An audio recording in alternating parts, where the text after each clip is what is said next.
on our practice? Is it what?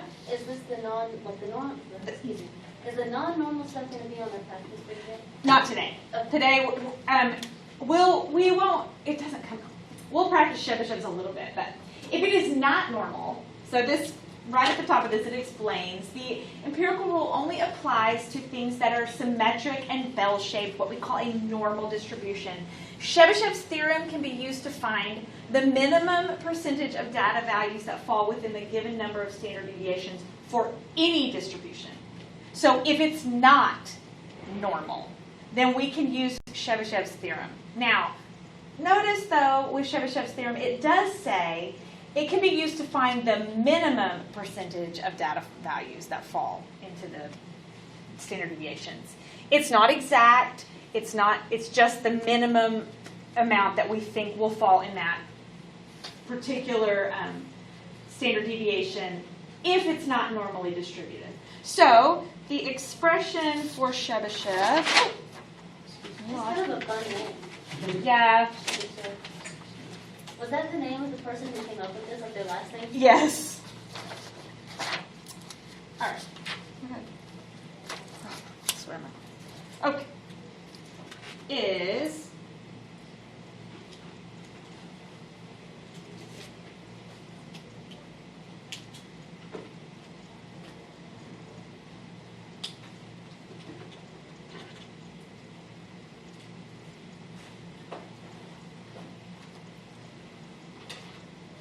so it's 1 minus 1 over k squared, and k represents standard deviations.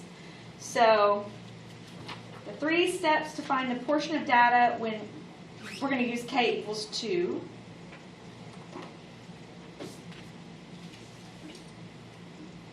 So we would add 2 standard deviations to the mean.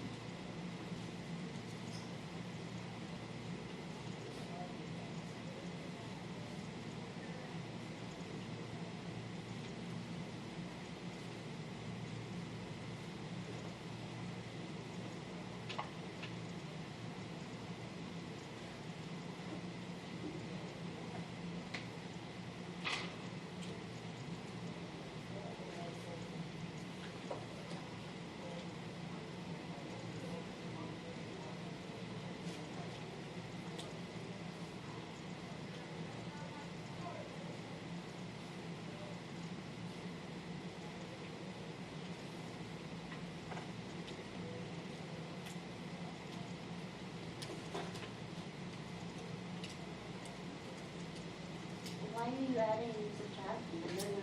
To get the values. I'll show you in just a second. Because what I say, shouldn't I just equal each other out? Oh, no. I'll show you in just a second. Okay.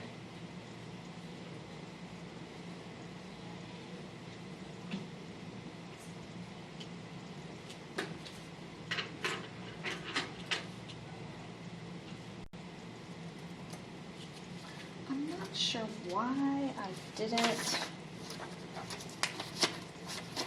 put the actual problem right here, because I should have. It would sure make more sense if I had, but I didn't. Where did my other sheet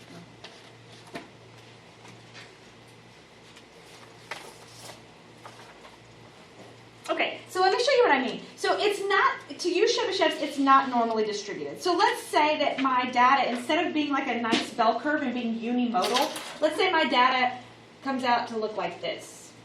This is my curve instead. It looks like that. And let's say this is the mean. I still calculated the mean, and my mean is right here.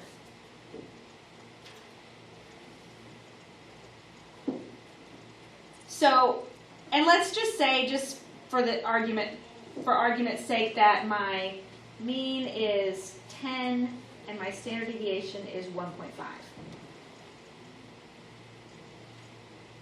And we want to figure out how much data lies between 2 standard deviations below the mean and 2 standard deviations above the mean. So that would mean, so this would be my first standard deviation. This was my second standard deviation. So that would make this 13. and this is a standard deviation, and then this is a standard deviation. So that would make this 7. So I want to know how much data falls between 7 and 13 when it's not normally distributed. So I just did part 1. I got 13.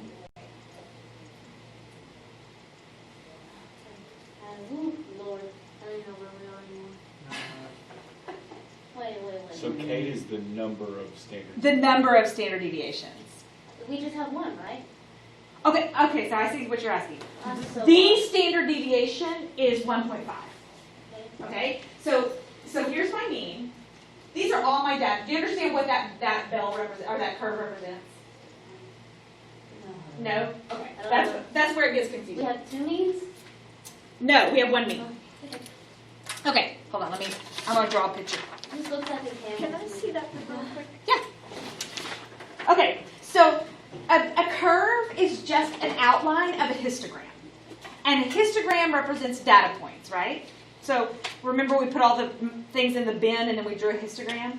So if I drew a histogram, so I did my frequency distribution and I calculated everything and I drew a histogram, and my histogram comes out looking like this. Like let's say,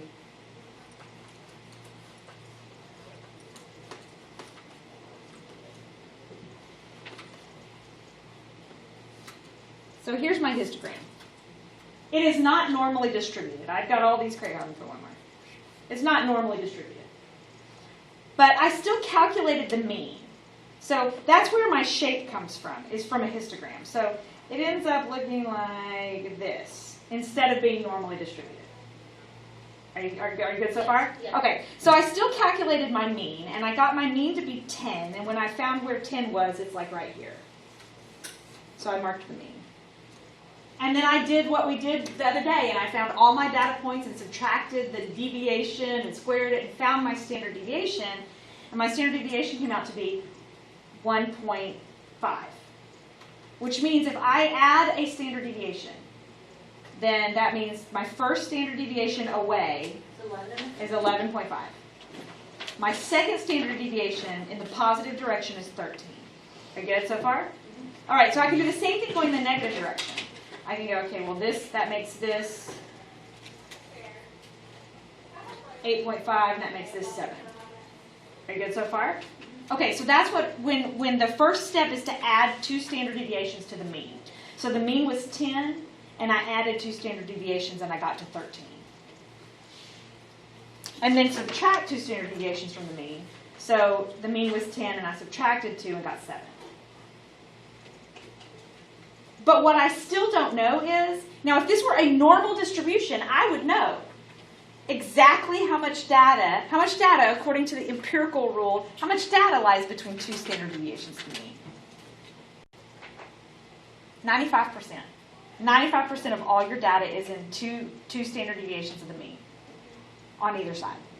But it's not normally distributed. So what I want to know is, well, how much of my data is actually there? And that's what Chebychev is telling us. Well, we know it's not 95%. I just want to know how much data actually fall between the numbers 7 and 13 for whatever this is. And that's when I plug into 1 minus 1 over k squared. So in this case, that would be 1 minus 1 over 2 squared, because I did 2 standard deviations from the mean. So 1 minus 1/4 is 3/4, so 75%.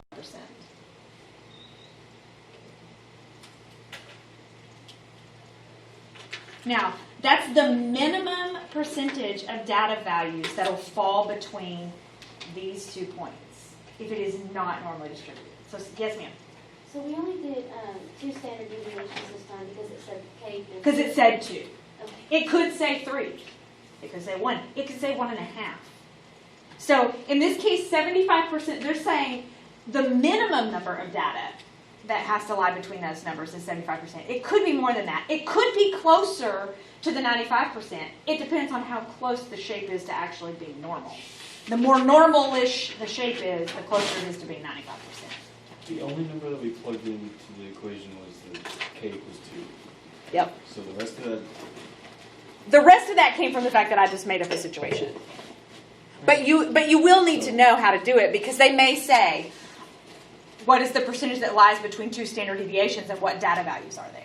So if we didn't know the data values for any of this, so any standard, like if k equals 2, at any point in time, it's going to be 75. It's always going to be 75%. Yep. Okay. All right. So now let's do, what time? How much time do we have? So now let's just do the assignment because I don't want y'all to run out of time. All right, because if you'll get your, if you haven't already gotten your computers out, if you'll get your computers out and go to Schoology.